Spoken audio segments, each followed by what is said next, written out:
Okay, so what I have right here is old Samsung and garbage, I mean new Samsung. Well, there's a big urge on me to actually call it garbage because now instead of advancing and making everything available, Samsung went the other route. They're not just becoming Apple, but worse, because Apple at least has a design class, they have camera features, they have quality, they have a lot of stuff that Samsung never had and never will. That is just, let's be honest here, Apple is Apple.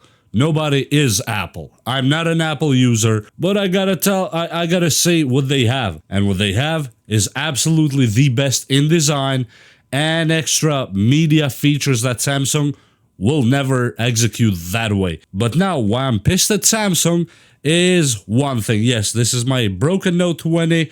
This is my Note 9 that I just fixed. This is the other Note 20. This is an A32.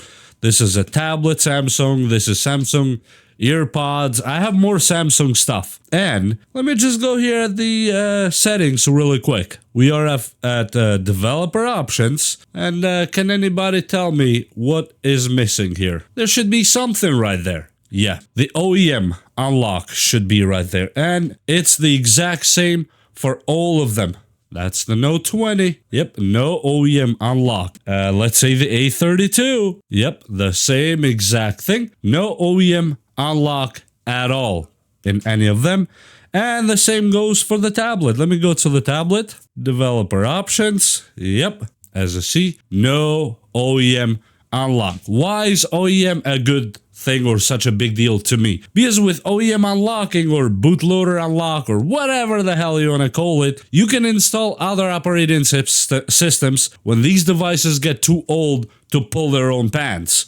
And yeah, we all bashed Apple when we blamed Apple for, oh, they're releasing updates to slow down your phone and to make the battery last less and all that. How about Samsung? Samsung always had the OEM unlocked. I remember I had the Note 5, Note 8. I had a few Exynos versions, which is anybody but the US, Canada, and I think Australia and England. I'm not sure about England. But us, we don't get to have OEM unlocking at all because, you know, we're far too stupid to use our own phones and to install stuff on them.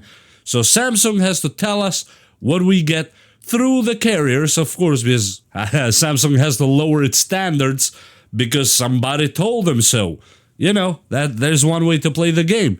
But now you might say, that's not that important. Just go buy a new phone. Yeah, but just my dad's not Elon Musk. So yeah, I'd just go cough $1,400 every week just for fun because Samsung wants to make a sale. What's last time Samsung gave you money? Huh? What's last time they actually gave you money? Never. But why would you want to give them money any time that they need your money? Or they want your money? It's business. There's no feelings here.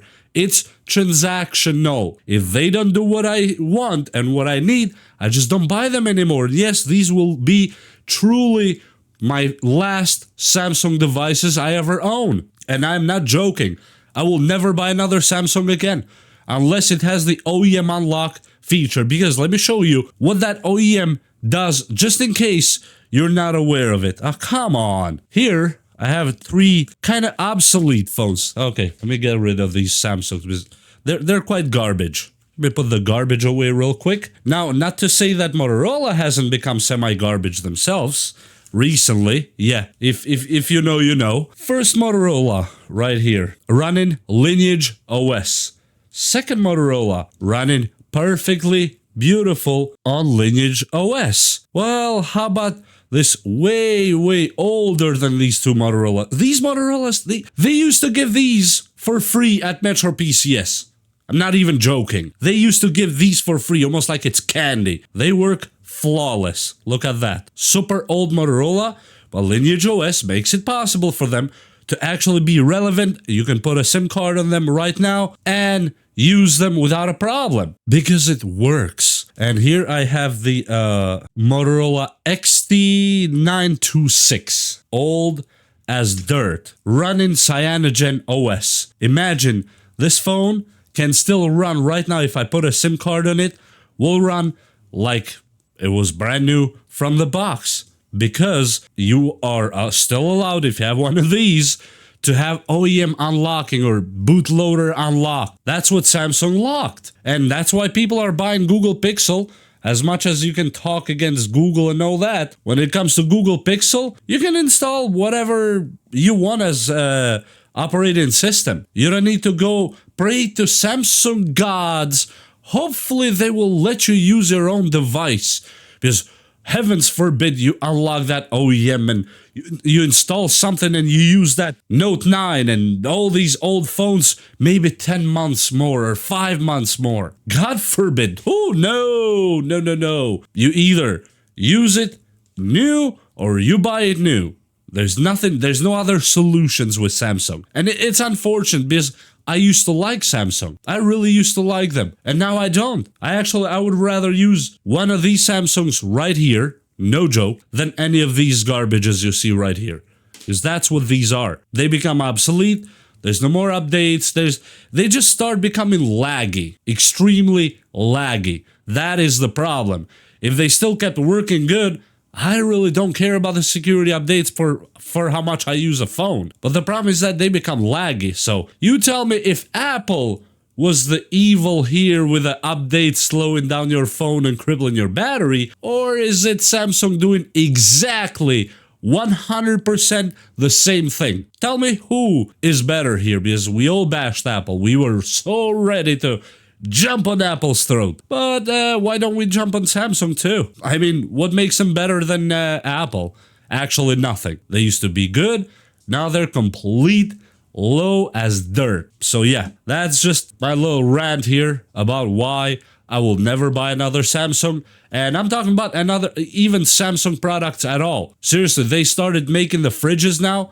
They're following LG's trail to make fridges that break if you just say boom to them. Come on, seriously? It's sad to see these kind of companies go down in droves, chasing each other's tail when it's for wrong and for bad. Right now, the only company I'm talking about on the flagships that actually makes sense on the cell phone market is Google. Surprise, surprise. Google Pixel Pro, either 6, 7, or 8 Pro. Any of the Pro versions of Google right now are the best phones you can buy. One thing I disagree, yeah, I need a headphone jack and I need expandable memory. Yeah, this thing right here is a headphone jack. That is one thing I would really love to have on my phone. But since all the phones are removing them, yeah, that's a Note 20, not even the newest of Samsung. No headphone jack.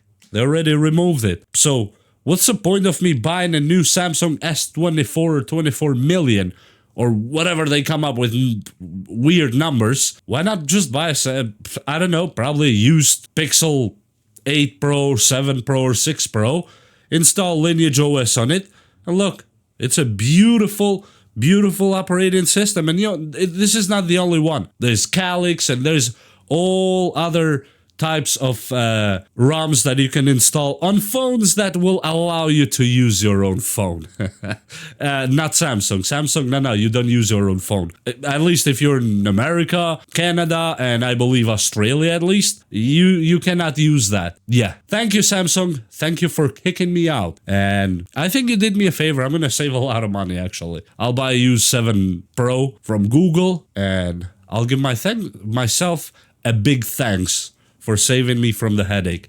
And with that said, well, whether you agree or disagree, that is just my opinion and my view on what's happening with Samsung locking down their systems and trying to become Apple, but without Apple's class and design, durability, beauty, money, all that good stuff. Yeah, Apple still remains way better than Samsung at this point that we stand right now. If you disagree with me, that is completely yours. Please convince us all. Why should I even buy or consider a Samsung? Well, we'll see you next time. Please like and subscribe, and bye.